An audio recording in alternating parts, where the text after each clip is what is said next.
تعتذروا لن نؤمن لكم قد نبأنا اللہ۔ السلام علیکم ورحمۃ اللہ وبرکاتہ۔ میں حافظ محمد عابد آج پھر آپ کی خدمت میں حاضر ہوں۔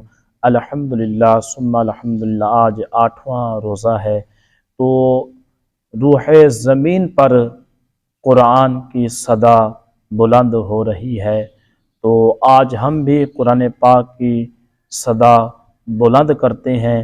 تو وہ خوش قسمت لوگ ہوں گے جو قرآن کی آواز صدا سنیں گے۔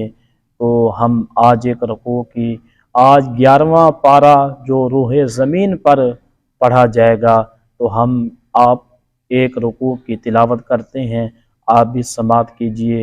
ماہ رمضان المبارک میں خوب نیکیاں حاصل کیجئے۔ ہم تلاوت شروع کرتے ہیں۔ بسم اللہ الرحمن الرحیم۔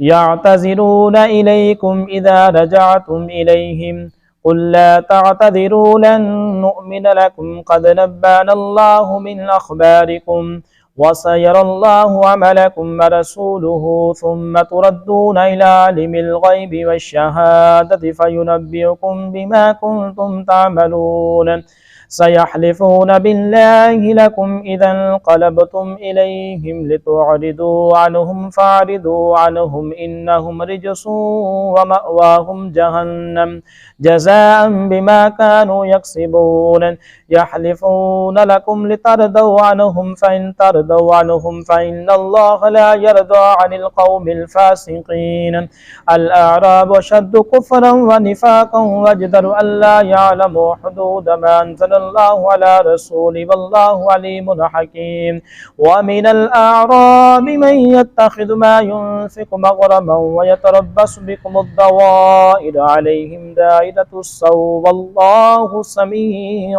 عليم ومن الأعراب من يؤمن بالله واليوم الآخر ويتخذ ما ينفق قربات عند الله وصلوات الرسول ألا إنها قربة لهم سيدخلهم الله في